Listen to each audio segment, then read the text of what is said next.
Assalamualaikum warahmatullahi wabarakatuh. Bismillahirrahmanirrahim. Hari ini agenda salat Jumat keliling dalam program Sajali. Dan masjid hari ini yang akan saya tuju Masjid Tua di Senen.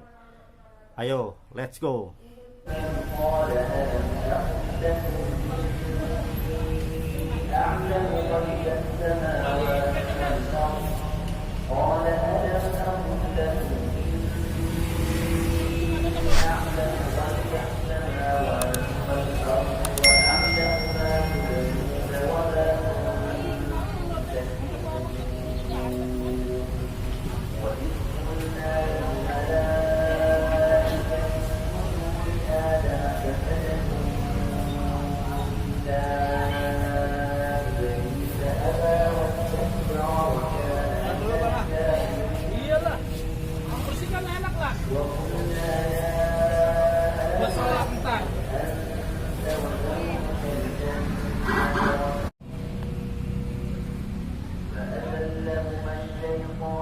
Oke, kali ini sudah berada di Masjid Jagal Senen yang berdiri sejak tahun 1016 di Masjid tua banget. Jangan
أشهد أن محمد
Alhamdulillahilladzi khalaqal insana fi ahsani taqwim summa radadnahu asfala safilin wa asyhadu an la ilaha illallah wa la syarika lahu al-malikul haqqul mubin wa asyhadu anna sayyidana wa nabiyyana Muhammadan abduhu wa rasuluh sayyidul awwalin wal akhirin.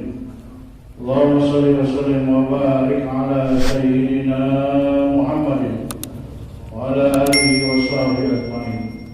Amma ba'du, ya ayyuhan nas taqullaha haqqa tuqatih wa la tamutunna illa wa antum muslimun. Shadaqallahu al-azim.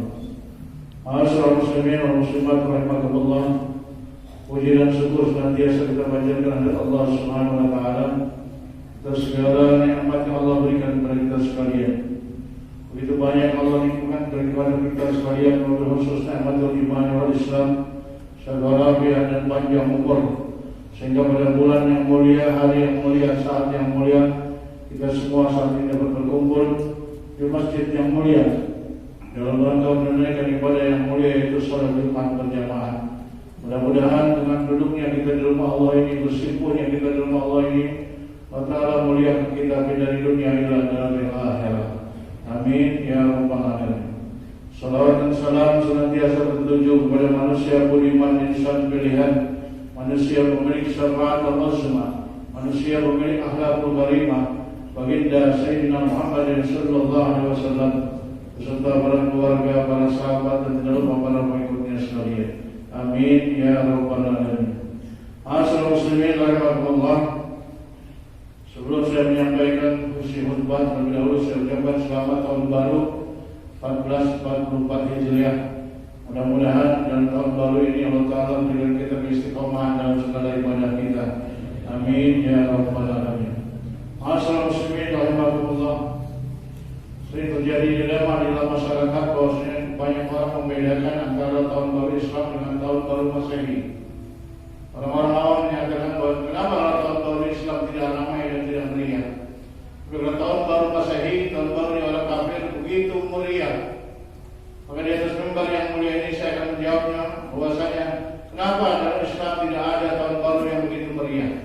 Karena bahwasanya ma'asyiral muslimin rahimakumullah, dalam tahun baru Masehi itu yang ada cuma hura-hura.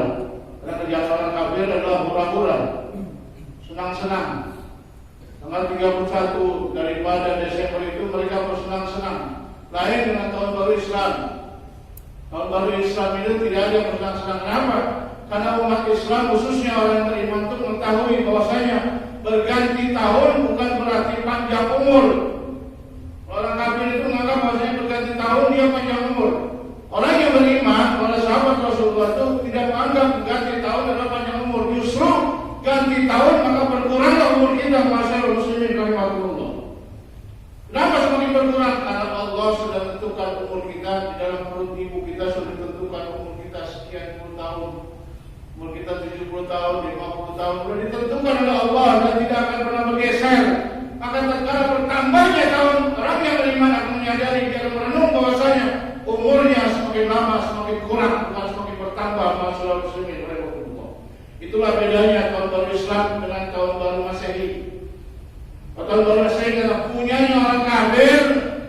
Dia menganggap bahwasanya saatnya orang-orang bersenang-senang lain dengan kita umat Islam yang beriman. Tambahnya tahun baru maka berkuranglah umur kita. Masyaallah muslimin rahimahullah. Jadi jangan pernah menganggap bahwa tambah tahun baru kita yang bertambah banyak umur. Justru kurangnya umur kita. Masyaallah muslimin rahimahullah. Oleh karena itu bagi umat Islam, tahun baru itu merupakan malam tafakur ila Allah, malam merenung kepada Allah. Apakah di tahun yang lewat kemarin itu semakin benar ibadah kita kepada Allah atau semakin tidak benar ibadah kita kepada Allah? Direnungkan semuanya, salat kita direnungkan, dosa kita direnungkan, umur kita direnungkan, semuanya kita renungkan agar di tahun yang baru ini kita dapat tahun yang baru bisa merayakan membersihkan kembali semua dosa-dosa kita. Jadi malam tahun baru itu adalah malam renungan. Masyaallah muslimin rahimahullah. Kalau saudara baca dalam kitab Karamatul Anbiya sampai Karamatul Sahabi Rasulullah SAW dikatakan bahwasanya di situ bahwasanya sahabat Rasulullah itu tidak pernah hura-hura di tahun baru. Padahal mereka itu orang kaya semua. Wa fi riwayatin, satu riwayat menyatakan ma'amila khulafa rasyidin fi awal sana.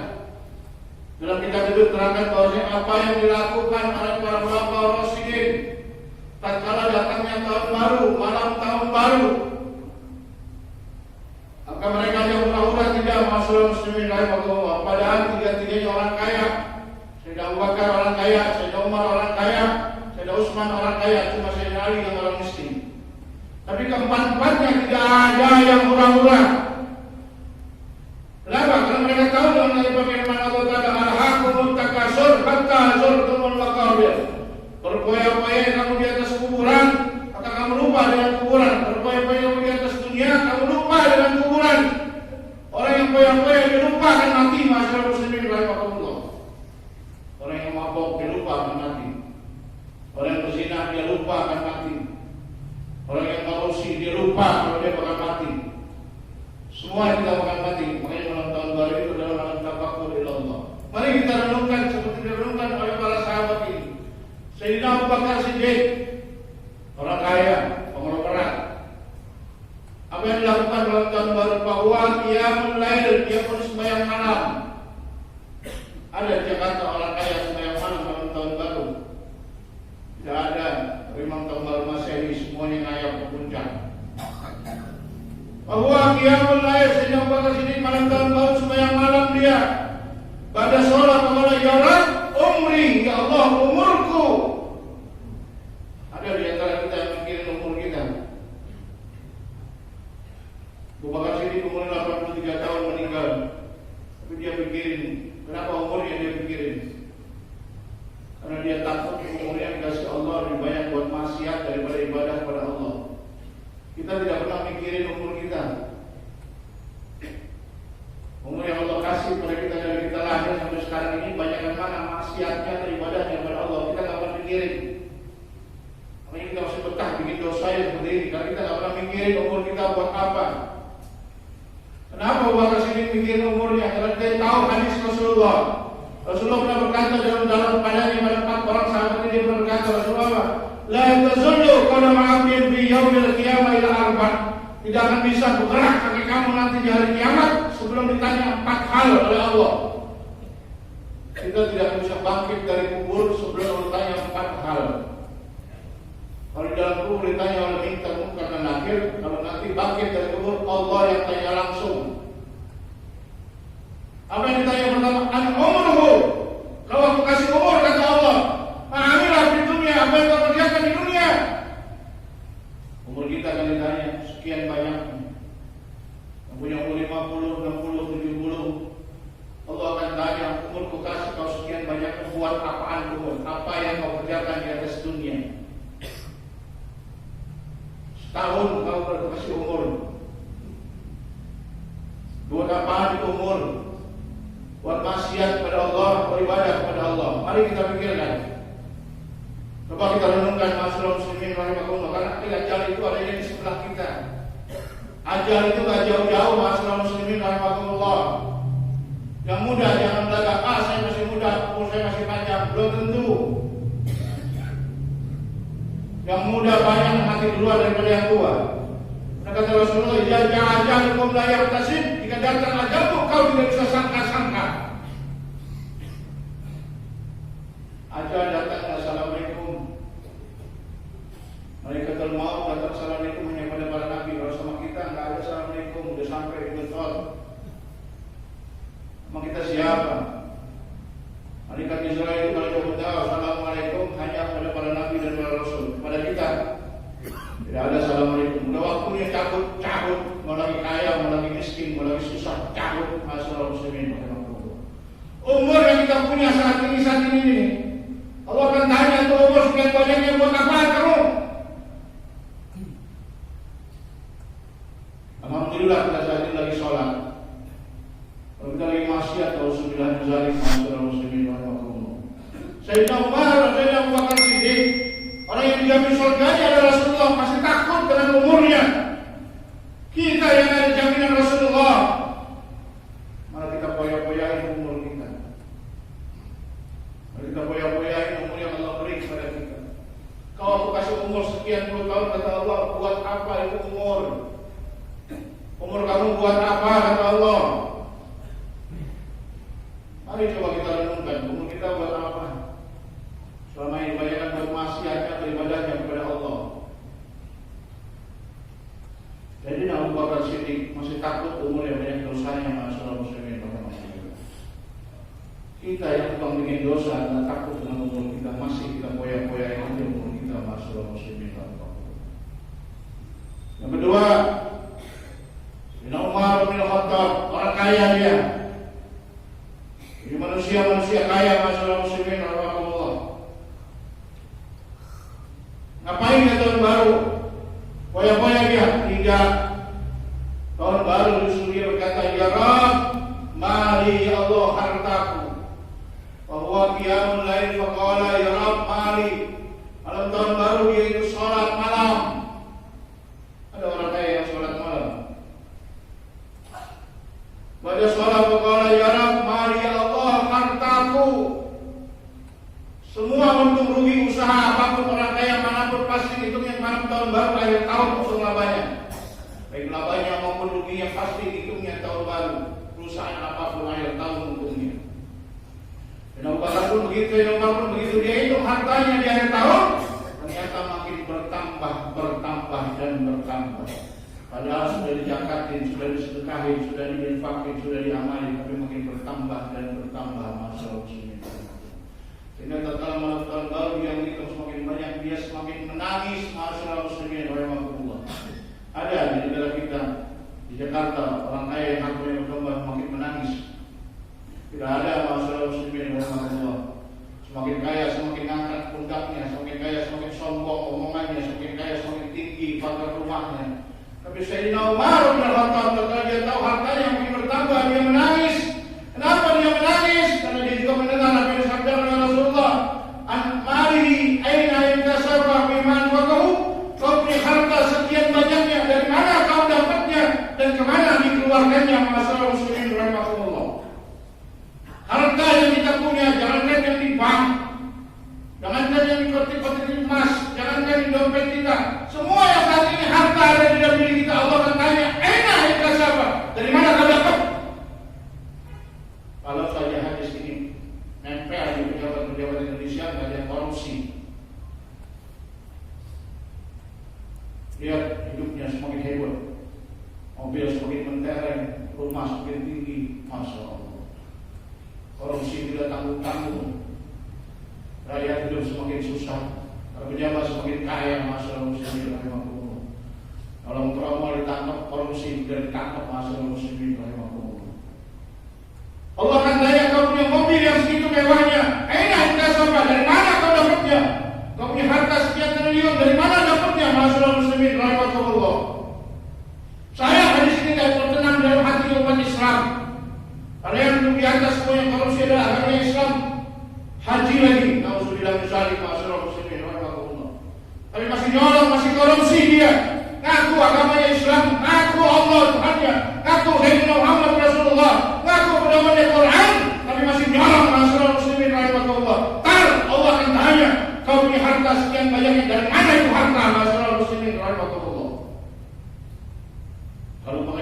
negeri bisa dibohongin saksinya, pengadilan tinggi bisa dibohongin saksinya, Mahkamah Agung bisa dibayar, bisa bohongin semuanya, pengadilan dunia bisa diduitin, tapi pengadilan Allah tidak ada satu pun saksi yang berani mengucap kecuali panca indera kita semua, masyaallah muslimin rahimahullah.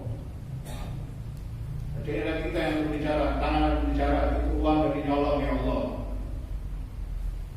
Semua panca indera kita berbicara, semuanya hasil nyolong ya Allah. Duit rakyat saya colong ya Allah. Allah akan tanya itu, dari mana kau punya duit, dari mana kau punya harta. Termasuk ada di dompet kita ini pun Allah akan tanya, dari mana tu dapat duit ini. Orang-orang kaya seperti ini, masyaallah muslimin rahimahullah, nanti di dalam kubur dalam Al-Quran Al-Karim itu berkata mereka, ya Allah, apa mereka bilang apa? Kalau mereka mati dalam kuburnya, Allah berkata mereka berkata, ya Rabb, ya Tuhanku. Ayat dari depan dia, masyaallah muslimin rahimahullah, ya ayyuhalladzina amanu la tulhikum amwalakum wa la bikum an dzikrillah. Wahai orang beriman, janganlah anakmu, hartamu, kekuasaanmu membuatmu lupa dengan Allah. Itu dilanjutkan dengan ayat itu, masyaallah muslimin rahimahullah. Fayaqul rabbi laula akhartani ila ajalin qarib fasaddaqa wa akun minas salihin. Ya Allah, tolong balikkan kami ke dunia. Ya orang-orang kaya dalam kubur diminta kepada Allah, ya Allah, balikkan kami ke dunia. Mau ngapain ke dunia? Fasaddaqa wa akun minas salihin. Tapi kami bersedekah dan kami belum berbuat baik ya Allah. Itulah cerita orang-orang kaya di dalam kubur, masyaallah muslimin rahimahullah. Bangkit dari kubur, Allah akan tanya, sekian banyak kau punya harta, dari mana hartamu? Wanfaqahu, dan kemana kau keluarkannya? Kalau uang yang baik, insya Allah akan keluar ke tempat yang baik. Uang yang halal akan keluar ke tempat yang halal. Pembangunan masjid dia, pondok pesantren dia, yatim dia akan keluar di situ. Kalau uang yang dapatkan haram, pasti keluarnya ke tempat yang haram. Pasti itu masalah muslimin. Hadis Rasulullah tidak pernah salah, masalah muslimin. Yang ketiga, sahabat Rasulullah Sayyidina Umar Utsman bin Affan. Ini adalah ahli ibadah. Sampai Rasulullah berkata, Utsman bin ahli ibadah. Utsman adalah ahli ibadah. Satu-satunya sahabat Rasulullah mengikuti sahabat Rasulullah sampai bengkak hanya Sayyidina Utsman. Kita belum pernah kita sampai bengkak mengikuti sahabatnya Rasulullah. Tapi Sayyidina Utsman, masya Allah, pernah ikut bengkak mengikuti sahabatnya Rasulullah SAW. Ngapain dia tahun baru? Dia orang kaya ini, bukan orang miskin. Mantunya Rasulullah orang kaya. Bahwa qiyamul lail, tahun baru pun dia itu ngapain? Bayang malam, pada sholat berqala, ya Rabb ibadi, Allah ibadahku. Ada di antara kita yang tahun baru bikin ibadah kita, bikin sholat kita. Ada masalah muslimin wal muslimat, apakah sholat kita benar atau tidak, atau tidak, kita pernah pikirin. Tahun yang lalu terlalu banyak sholat lima waktu yang kita tinggalkan, kita tidak pernah pikirin masalah muslimin rahimahullah. Sayyidina Utsman bin Affan, mantunya Rasulullah, dijamin surganya Rasulullah, masih mikirin ibadahnya masalah muslimin rahimahullah. Kita tidak pernah mikirin ibadah. Sayyidina Utsman adalah seorang yang sholat itu, kalau sholat itu selalu memakai pakaian yang paling indah, selalu memakai pakaian yang paling indah. Ini diikuti oleh Imam besar Imam Syafi'i radhiyallahu anhu. Dia kalau sholat memakai pakaian yang paling indah, tidak sembarangan seperti kita. Kita sholat Jumat asal-asalan jadi, yang penting aurat ditutup. Benar, rukunnya dan syarat sholat Anda penuhi, tapi satu yang Anda tidak penuhi. Apa dia? Akhlakul sholat, akhlak sholat. Banyak yang dalam umat Islam yang tidak punya akhlak dalam sholat. Emang ada akhlak sholat? Ada. Mana akhlaknya? Yang dicontohkan oleh Imam Syafi'i. Beliau kalau sholat selalu pakai pakaian yang paling indah yang beliau punya, yang paling bagus yang beliau punya. Pada saat beliau selesai sholat zuhur, datang pengawalannya. Dan imam dipanggil oleh sultan. Imam Syafi'i, tunggu sultan di sini, saya tukar baju dulu. Maka Imam Syafi'i pulang menukar bajunya dengan pakaian biasa. Bajunya yang dipakai sholat yang indah itu, gamis yang indah, dia tukar dengan pakaian biasa. Sehingga pengawal berkata, kenapa kau ganti bajumu yang indah dengan pakaian yang biasa? Apa jawab Imam Syafi'i? Bahwasanya baju yang bagus tadi Allah yang kasih rezekinya, sedangkan rajamu tidak kasih aku apa-apa. Masalah muslimin rahimahullah. Ini namanya akhlakul sholat. Tahu tempatnya masalah muslimin. Tapi terbalik dengan kita. Kita dipanggil presiden pakai jas, kita dipanggil bupati pakai jas, keren masalah muslimin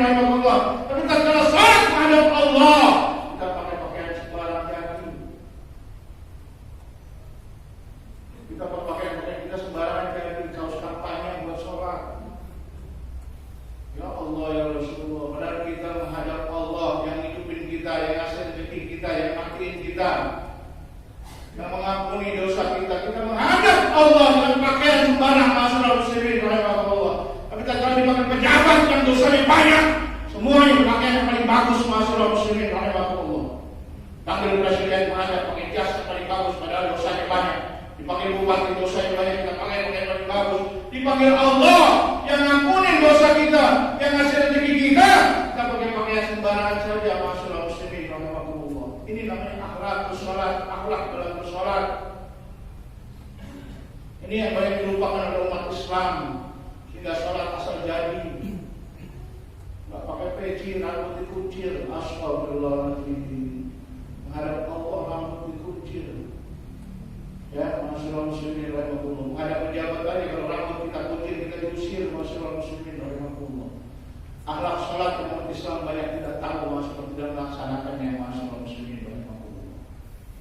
Itulah Sayyidina Umar bin Khattab. Dia kalau sholat pakai pakaian yang paling bagus yang dia punya. Kita pun begitu, kalau sholat menghadap Allah, pakailah pakaian yang paling bagus yang kita punya. Bukan yang mahal, yang bagus, yang pantas menghadap Allah Subhanahu wa Ta'ala. Itu namanya akhlak sholat, akhlak ibadah. Kita nggak pernah pikirin itu.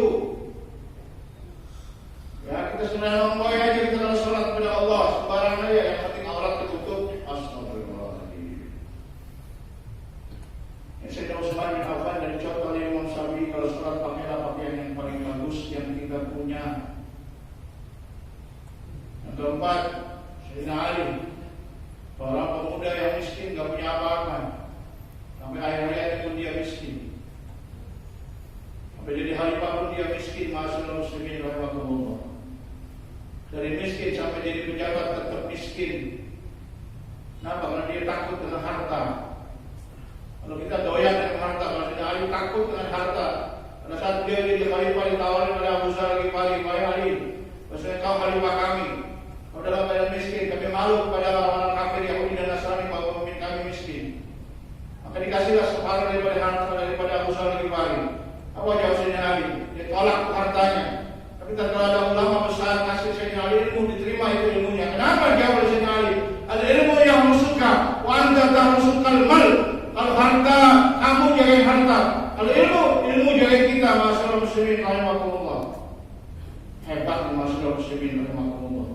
Khalifah yang tidak gila harta, dari mudah hidup dalam keadaan sederhana, masyarakat muslimin. Tahun baru, ayatnya tidak. Apa dia? Bahwa qiyamul lail, sejari malam tahun baru, qiyamul lail, sembahyang malam. Pada sholat berkata dia berkata, "Ya Rabb, junubi Allah, dosaku." Ada anak muda yang tahun baru mikirin dosanya. Dosanya sama orang tua, dosanya sama guru, dosanya sama tetangga, dosanya sama lingkungan. Ada anak muda yang mikirin soal dosanya. Tidak ada, masyaallah muslimin rahimahullah. Makanya baginda Rasul berkata, "Khairul fatah ala Ali." Tidak ada pemuda yang paling baik kecuali Sayyidina Ali, masyaallah muslimin rahimahullah. Kalau tahun baru yang dia pikirin dosanya setahun yang lalu. Kalau tahun baru dia bikin dosanya setahun yang telah lalu. Ini anak muda yang begitu hebat, masyaallah muslimin rahimahullah. Itulah empat amaliyah para sahabat Rasulullah kepada malam tahun baru yang dikerjakan. Mari kita contoh mereka-mereka ini semuanya. Jadikan malam tahun baru Islam adalah malam tafakkur ila Allah. Ingat kepada Allah, renungkan lagi ibadah kita, renungkan lagi sholat kita, renungkan lagi semua akhlakul karimah kita, semua direnungkan kembali. Kita bisa tahu dalam baru ini dapat mengurangi dosa-dosa kita, masyaallah muslimin rahimahullah. Mudah-mudahan yang saya sampaikan ini bermanfaat buat kita sekalian. Allah jaga iman Islam anak kita, keluarga kita semuanya. Mudah-mudahan di tahun baru ini Allah lebih banyak memberikan kita perlindungan kita daripada segala sesuatu yang akan menghancurkan agama kita. Allah berikan semuanya kebaikan buat keluarga kita, buat anak-anak kita. Amin ya rabbal alamin. Barakallahu li wa lakum bil Qur'anil azim wa nafa'ani wa yakum min al-ayati wa dzikril hakim. وتقبل مني ومنكم تلاوته السميع العليم. أقول قولي هذا وأستغفر الله لي ولكم ولسائر المسلمين والمسلمات والمؤمنين والمؤمنات فاستغفروه إنه هو الغفور الرحيم. اللهم صل على سيدنا محمد وعلى آل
تسليما اللهم صل على سيدنا محمد النبي الأول وعلى آله وصحبه ومن والاه وارض اللهم عن أصحابه أبي بكر وعمر وعثمان وعلي وسائر أصحاب نبيك أجمعين وعن التابعين ومن تبعهم بإحسان إلى يوم الدين وعلينا معهم برحمتك يا أرحم الراحمين اللهم اغفر للمؤمنين والمؤمنات والمسلمين والمسلمات الأحياء منهم والأموات برحمتك يا أرحم الراحمين اللهم سلم ديننا وسلم قلوبنا وسلم توحيدنا وسلم إيماننا وسلمنا مسلمين والمسلمات والمؤمنين والمؤمنات من بلاء الدنيا والعذاب الآخرة ومن شر الدنيا وسهر الآخرة ومن آفات الدنيا وآفات الآخرة ولا حول ولا قوة إلا بالله العلي العظيم الله على كل شيء قدير